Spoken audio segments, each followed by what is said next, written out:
I'll do it. What? I'll do it. I'll give you my kidneys. Number 10. Rupert's funeral. Brian and Stewie's friendship is on the rocks when Brian destroys Stewie's beloved teddy bear, Rupert. No! Rupert! Rupert! To make amends, Brian helps Stewie with the bear's funeral, saying a heartfelt speech in his honor and then joining Stewie in a duet of It's So Hard to Say Goodbye to Yesterday. Stewie sings it better, by the way. It's so hard to say goodbye to yesterday. The two make up, and that's the end of the story, right? No, actually. Brian also secretly buys a brand new Rupert for Stewie just to make him feel better.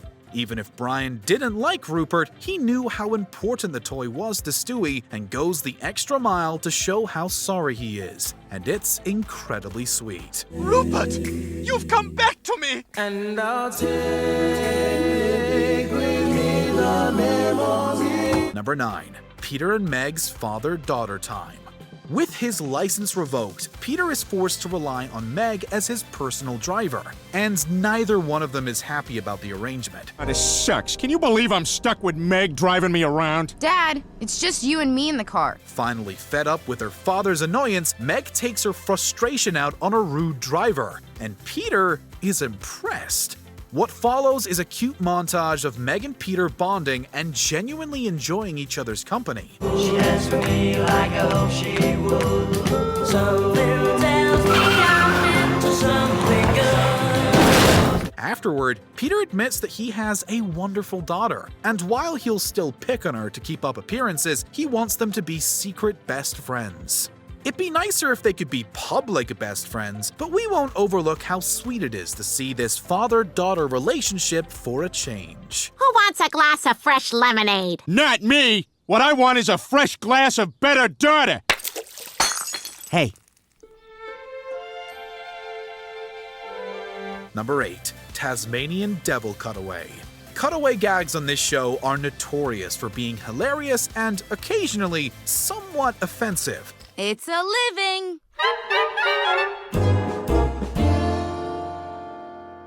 So random.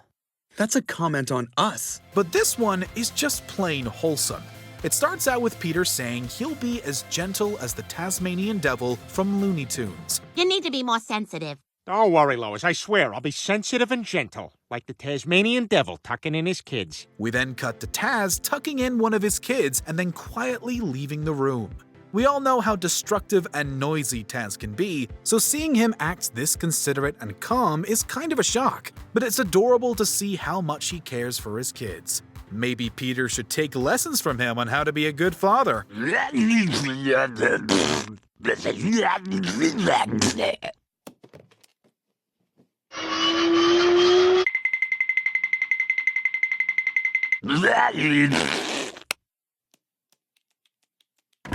Number 7. Meg and Stewie hugging. Babysitting Stewie isn't easy, but Meg is confident she's up to the task. You listen to me, you little monster. I take abuse from everybody around here, but I am not gonna take it from you. Now sit here until I say you can get up. When Stewie misbehaves, she puts him in timeout, unintentionally traumatizing the infant and prompting him to run away. Luckily, he doesn't stay away too long, and Meg is relieved that he's safe.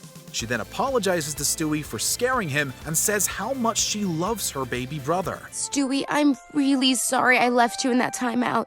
I love you very much, and I'm so happy you're home. You're my little brother. Can you forgive me? And to top off the feels, the two hug it out. These two barely ever have sibling moments together, at least not without Meg being the butt of the joke. So to see them have a genuinely touching scene together is just too pure. Plus, it's always nice to see Meg not being mistreated. Number 6. Brian is proud of Stewie.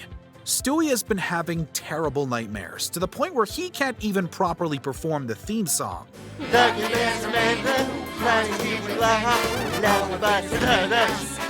Pumpkin pie! Brian goes into his dreams to help him fight off the monster, only to find out that he's the source of Stewie's fears. What the hell? It's me! Oh my God, you're right! But I don't understand. Why am I the source of your fears? The toddler reveals that he looks up to Brian like a father figure and is afraid of letting him down. When you really think about it, no matter how much he's changed nowadays, Brian's acted more like a father to Stewie than Peter ever could. And he cements this by assuring Stewie that he'll always be proud of him. But listen, you never have to worry about letting me down. I'll always be proud of you. In fact, I already am. Stewie may not remember this moment, but we'll never forget this pseudo-father-son moment from our favorite duo. Number 5. Quagmire's talk with Meg. Sometimes the best advice can come from the most unlikely sources. Who the hell is texting me at 8 a.m.? Wait a minute. Something did happen last night. For example, after Meg's developed an unhealthy obsession with Brian, Quagmire says he knows exactly what she needs. He invites her over to his house, and at first, it looks like he's up to his old tricks. Hi, Mr. Quagmire. Mom said I should come over here. Have a seat, Meg. Soon it'll all become clear. Instead, he sits her down and has a heart-to-heart chat about how she doesn't need to grow up fast, and someday, she'll find that special someone. This book helped me when I was about your age. It let me know that as long as I kept on rolling, I'd find that one person who would make me whole. Thanks, Mr. Quagmire. Given his more perverse nature, this was a surprisingly wholesome moment for him, offering life advice and acting as a helpful neighbor and friend rather than just a sex maniac. If only we saw this side of him more often. Number 4. Angela's eulogy. Webster's defines class as a group of students gathered at a preordained time for the purposes of education. Angela pretty much epitomized class. With the tragic passing of Carrie Fisher in 2016, it was only a matter of time before her character, Peter's boss Angela, had to be written off. Fortunately, they gave her one last heartfelt send-off with Peter giving a eulogy. It starts out simple and cheeky, but then slowly becomes more heartwarming. That was Angela. Fearless, spontaneous, honest. About herself just as much as she was about the world around her.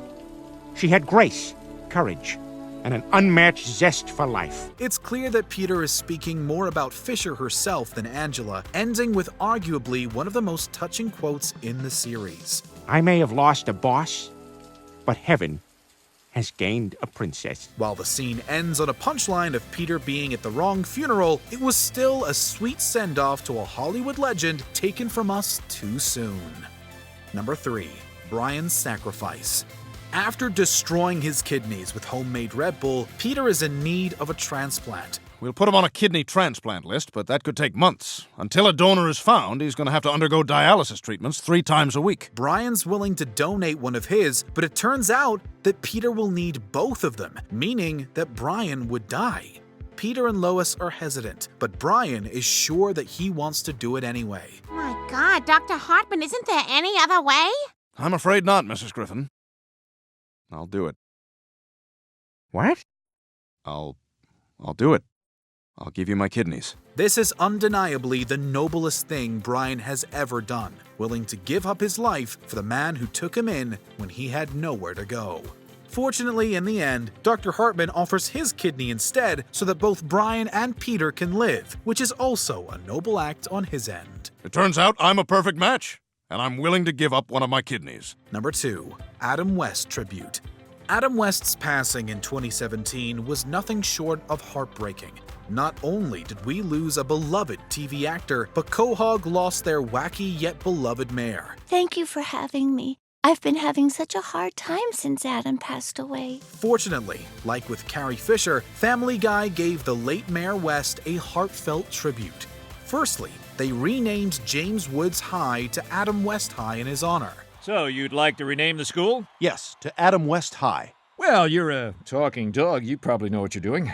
Let's do it. And then, in the final scene of the episode, we get a slow panning shot of the new Adam West High sign, followed by old live-action footage of the man himself. I want to be a mayor in real life. So I'm here to ask you to make me the mayor of your town. Vote for me, Adam West. It'll be a home run. The soft music adds an extra heartwarming touch as we say goodbye to one of the show's most beloved characters and supporting actors. Number 1. I Love You. Taking the number 1 spot is the scene that cemented our love for Stewie and Brian's friendship. I don't believe this. Hello? Hello, we're locked in! After being trapped at a bank for days, Brian tells Stewie his deep, dark secret. He has contemplated and seriously considered taking his own life. Oh my God, you're serious? But why, Brian? You wouldn't understand, you're just a kid. Horrified, Stewie reassures his depressed dog that his life does have a purpose, being his best and only friend. We love the hilarious chemistry and misadventures between these two, but soft, tender moments like these, where we see just how much they matter to each other, make their relationship even more special. I love you as one loves another person whom one simply cannot do without. Well, I love you too, Stewie. You give my life purpose, and maybe that's enough. Do you agree with our picks? Check out this other recent clip from WatchMojo, and be sure to subscribe and ring the bell to be notified about our latest videos.